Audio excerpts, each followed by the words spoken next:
आज Monday night raw के ऊपर एजे स्टाइल्स का मैच इंटर कॉन्टिनेंटल चैंपियनशिप के लिए डोमिनिक से हुआ था, लेकिन वहां पर भी एक इंटरप्शन की वजह से एल ग्रांडे अमेरिकानो जो कि लुडविग काइजर हैं, उनकी इंटरप्शन की वजह से एजे स्टाइल्स इस मैच को हार गए। भाई सबसे बड़ी बात तो ये कि एजे स्टाइल्स हारे ही क्यों। उनका मैच जो है क्लैश इन पेरिस में होना चाहिए था ये वाला। पहले तो डब्ल्यूडब्ल्यू ने इसे क्लैश इन पेरिस में नहीं रखा, उसके बाद मंडे नाइट रॉ पर रख दिया। हमने सोचा कि भाई चलो मेन इवेंट करेगा, वहां पर एजे स्टाइल्स जो है चैंपियन बन जाएगा, क्योंकि फ्रांस का क्राउड होने वाला है और फ्रांस का क्राउड एजे स्टाइल्स के लिए कितना पॉप करता है वो हम सब देख चुके हैं। भाई क्लैश इन पेरिस में भाई जब क्राउड का सबसे जो पीक मोमेंट था भाई वो तब था जब जॉन सीना ने लोगन पॉल को स्टाइल क्लैश हिट किया था।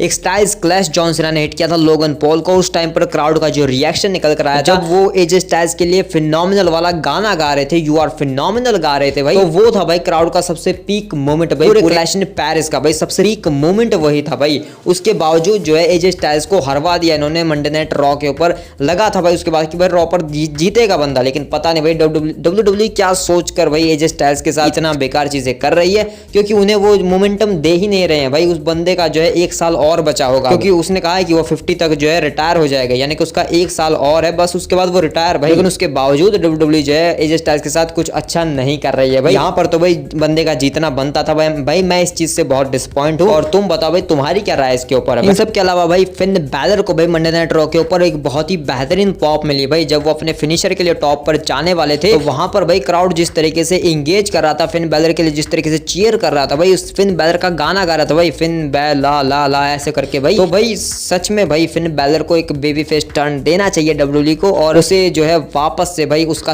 पुराना थीम सॉन्ग वापस देना चाहिए भाई। अगर वो थीम सॉन्ग होता और वो अब जब यहाँ पर फ्रांस में अगर वो एंट्री करते भाई तो वो क्या अगर नॉइस होती भाई यहाँ पर, मतलब किस तरीके का शोर मचा था भाई फ्रांस का क्राउड, वो सच में अमेजिंग होता भाई। तो मैं यही उम्मीद कर सकता हूँ कि जब अगली बार फिन बैलर जो है फ्रांस के क्राउड के सामने आएगा तो भाई उसके पास उसका पुराना थीम सॉन्ग और एक बेबी फेस कैरेक्टर में होगा भाई वो, और उसका डीमन कैरेक्टर भी उसके साथ होगा। तो भाई मैं तो यही देखना चाहता हूँ। बाकी तुम बताओ भाई तुम कैसे फिन बैलर को देखते हो भाई। मतलब मुझे तो बहुत बुरा लगता है भाई फिन बैलर को ऐसे देखते हुए। मुझे लगता है भाई इस पूरी जजमेंट डे को धोखा दे देना चाहिए, फिन बैलर को निकाल देना चाहिए अपनी जजमेंट डे से, जिसके बाद भाई फिन बैलर को अकल आएगी और फिर वो जो है बेबी फेस टर्न कर लेगा, फिर उसको पुराना थीम सॉन्ग भी वापस मिल जाएगा। हमारे क्या थॉट्स है इसके ऊपर। वेल अब चलते हैं भाई क्लैश इन पेरिस के आफ्टर मैच के ऊपर। क्लैश इन पेरिस के बाद अब आगे चीजें कैसे होने वाली है, तो भाई पिछली वीडियो पर कमेंट आया कि भाई मैं बहुत पकाता हूं, इसलिए मैं ज्यादा नहीं पकाऊंगा, सीधे मुद्दे की बातें करेंगे। तो क्लैश इन पेरिस में पहला मैच हुआ था Roman Reigns versus Bronson read, जिसमें रोमन रेंस ने ऑफ कोर्स नॉट भाई, जैसा कि मैंने बताया था मैच बढ़िया होगा, एक दूसरे को धोएंगे, और रोमन रेंस ने एंड में स्पेयर मार के मैच को जीत लिया। लेकिन उसके बाद जब भाई वो शूला फुला पहनकर निकलने वाले थे, लेकिन उन्होंने पॉल हेमन के ऊपर अटैक कर दिया। उसके बाद भाई ब्रॉन ब्रेकर ने आके बजा दिया भाई। ब्रॉन ब्रेकर ने अचानक से आकर रोमन रेंस के ऊपर अटैक किया, स्पीयर हिट की। उसके बाद भाई जो धोया है भाई, सुनामी की जो बाढ़ आ गई भाई, सुनामी आ गई सच में। तो उसके बाद भाई रोमन रेंस मेडिकलाइज हो चुके हैं, यानी कि वो मेडिकल में जा चुके हैं। ऑफ कोर्स नॉट भाई, इसका तुम्हें एक बड़ा रीजन मैं तुम्हें बताता हूँ। रोमन रेंस जो है वो एक्चुअली शूटिंग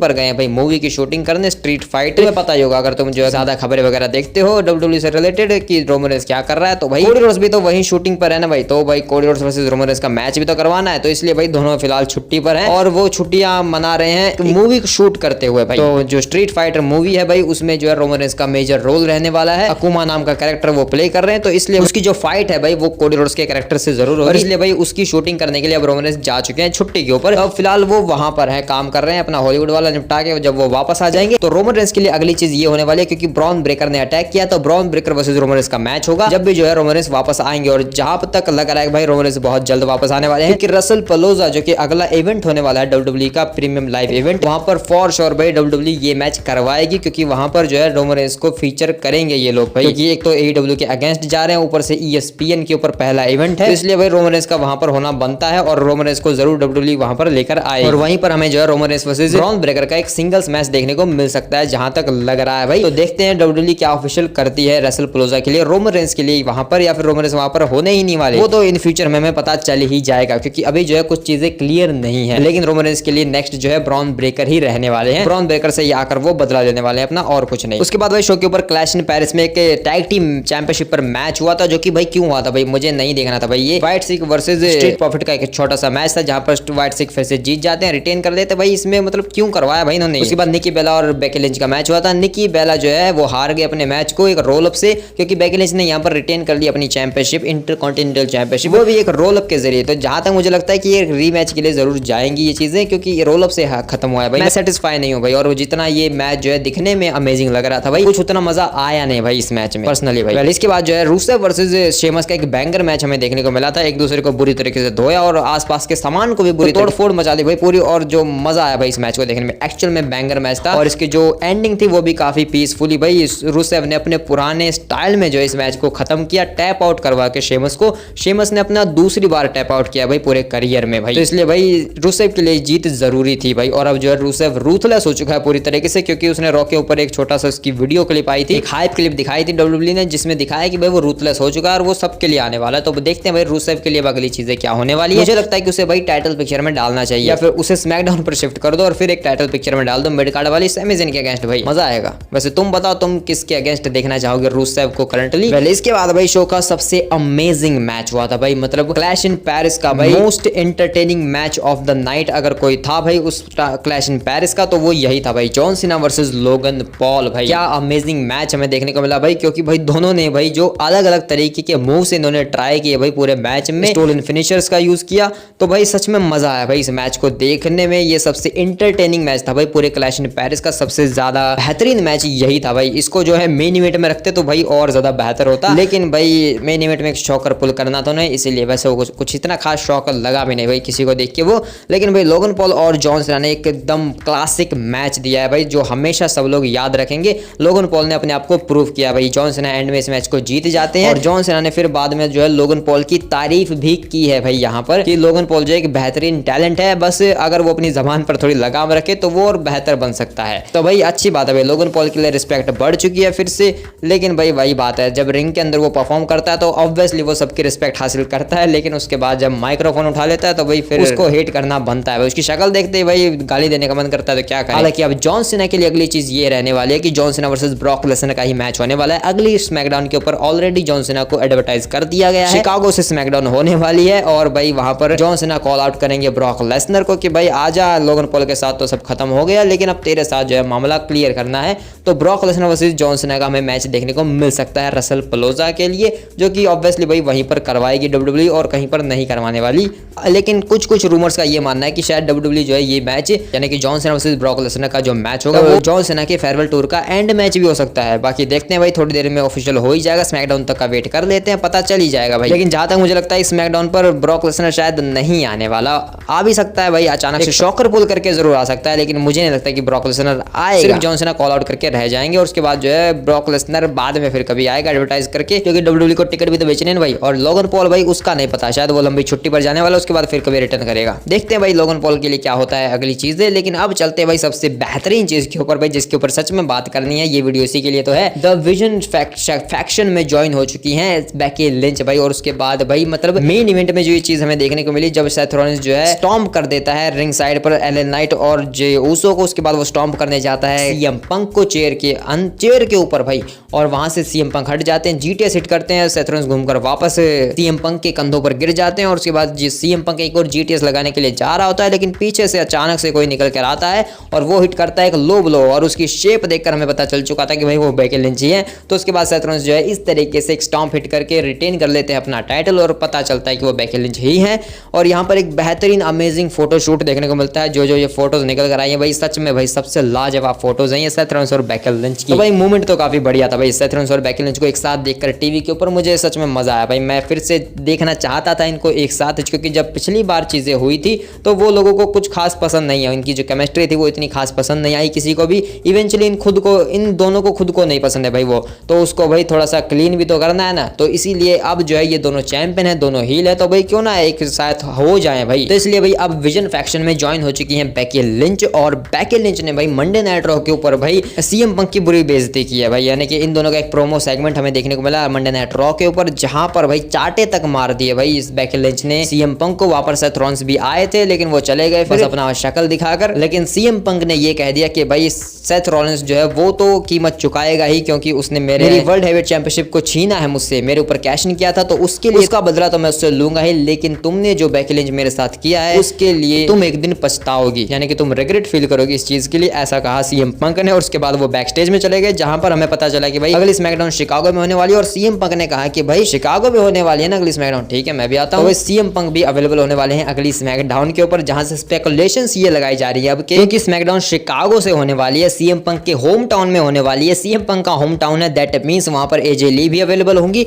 तो शिकागो में अगली स्मैकडाउन पर रिटर्न होने वाला है एजे ली का। सीएम पंक जो है अपनी वाइफ को लेकर आने वाले हैं स्मैकडाउन के ऊपर और फाइनली हमें डब्ल्यूडब्ल्यूई में एजे ली देखने को मिल जाएगी। एजे ली के काफी चैट्स लगे थे भाई मंडे नाइट रॉ के ऊपर पूरी तरीके से। बेकी लिंच ने कहा कि तुम हमेशा उन्हीं के चैट्स लगाते हो जो यहाँ पर नहीं होते हैं। तो इसलिए भाई अब फिलहाल तो स्पेकुलेशन यही है कि शायद स्मैकडाउन के ऊपर आने वाली हैं एजे ली, लेकिन क्या मैं कहूँ कि ऐसा नहीं होने वाला, क्योंकि हो सकता है कि भाई क्योंकि सीएम पंक जो रिया रिप्ली से बात कर रहे थे तो हो सकता है कि रिया रिप्ली वो पार्टनर हो जो ज्वाइन करेंगे सीएम पंक को बेकी लिंच और सेथ रॉलिंस को हटाने के लिए रास्ते से। मे भी भाई ये चीज भी हो सकती है। लेकिन इसके अलावा अब मैं बताता हूँ कि निकी बेला के लिए जो चीजें नेक्स्ट हैं भाई, एक चीज और हमें देखने को मिल सकती है मोस्ट प्रोबेबली भाई, बेकी लिंच की फ्यूड चल रही है निकी बेला से। भाई निकी बेला जो एक रोल अप के जरिए हारी है तो उन्हें रीमैच मिलना चाहिए जहां तक मुझे लगता है। इस वजह से भाई यहाँ पर निकी बेला और जॉन सीना अगर एक साथ आ जाए और एक मिक्स टैग टीम मैच हमें देखने को मिल जाए, यानी कि John Cena Nikki Bella versus Seth Rollins and Becky Lynch, जहां पर सीएम पंक अगर कॉस्ट करवा दे भाई सेथ रॉलिंस और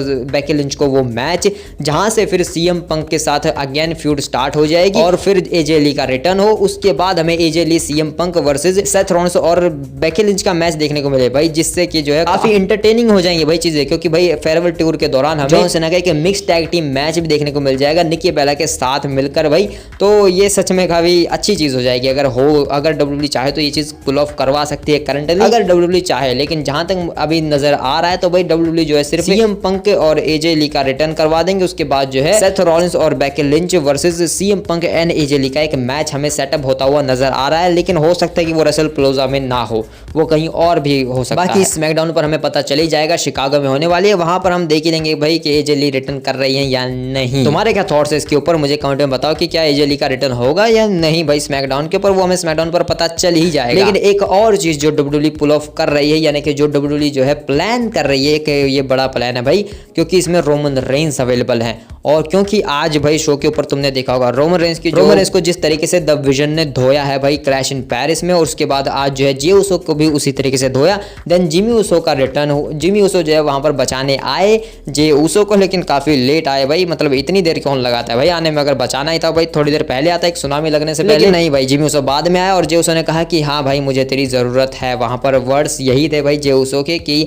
I need your help my brother. तो भाई ये चीज जो है प्लान की जा रही है शायद सर्वाइवर सीरीज के लिए भाई, क्योंकि सर्वाइवर सीरीज वॉर गेम्स में भाई एक मैच में भी सेट किया जा रहा है। डब्ल्यूडब्ल्यूई जो है एक मैच सेट कर रही है the blood line versus the vision, यानी कि एक ओजी ब्लड लाइन हमारी, जिसमें रोमन रेंस ऊसोस होंगे और सैमी ज़ेन भी उसका पार्ट हो सकते हैं अगेंस्ट द विजन भाई। और सैमी ज़ेन की जिसके साथ फ्यूड चल रही होगी उसे ऐड कर देंगे भाई, और 4v4 का एक वॉर गेम मैच सेट हो सकता है सर्वाइवर सीरीज वॉर गेम्स के लिए। तो क्या तुम ये मैच देखना चाहोगे या नहीं भाई सर्वाइवर सीरीज वॉर गेम्स में द विजन वर्सेज हमारी ओजी ब्लड लाइन? मतलब ये चीज हो तो सकती है भाई अगर डब्ल्यूडब्ल्यूई चाहे, जिस तरीके से डब्ल्यूडब्ल्यूई स्टोरी पुल ऑफ कर रही है तो शायद ये चीज पॉसिबल नजर आ रही है भाई, क्योंकि ऊसोस को रीयूनाइट कर दिया है, रोमन रेंस के साथ पंगा चल रहा है, रोमन रेंस और ऊसोस भी फिर से रीयूनाइट हो चुके हैं, ओजी ब्लड लाइन यूनाइटेड है भाई पूरी तरीके से। और क्योंकि सैमी ज़ेन के पास अभी एक चैंपियनशिप है, लेकिन सैमी ज़ेन की एक और फैक्टर मैं तुम्हें बताता हूं भाई, सैमी ज़ेन को भाई एक ऑफर दिया था सेथ रॉलिंस ने कि या तो तू स्मैकडाउन पर चला जा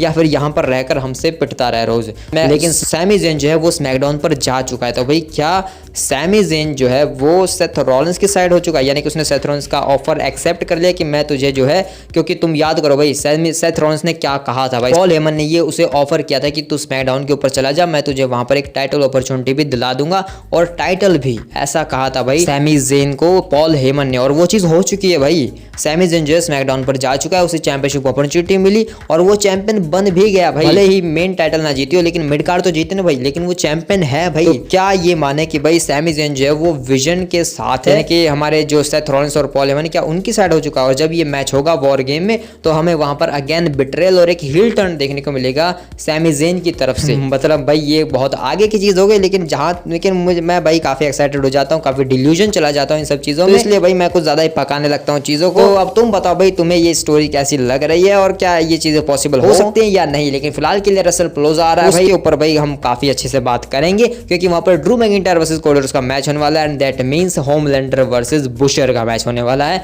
तो उसके ऊपर एक स्पेशल वीडियो आएगी भाई। बाकी जो क्लैश इन पेरिस रहा भाई वो सच में अमेजिंग था भाई, क्राउड ने बहुत मजे दिलाया भाई, क्राउड एपिक लेवल का। लेकिन एजे स्टाइल्स के साथ जो भाई खेला है डब्ल्यूडब्ल्यूई ने वो बहुत ही गलत भाई, बहुत ही बेकार चीज हुई भाई एजे स्टाइल्स के साथ। अब तुम बताओ तुम्हारे क्या थॉट्स हैं इन सब चीजों के ऊपर। मिलते हैं किसी और वीडियो में, तब तक के लिए बाय बाय।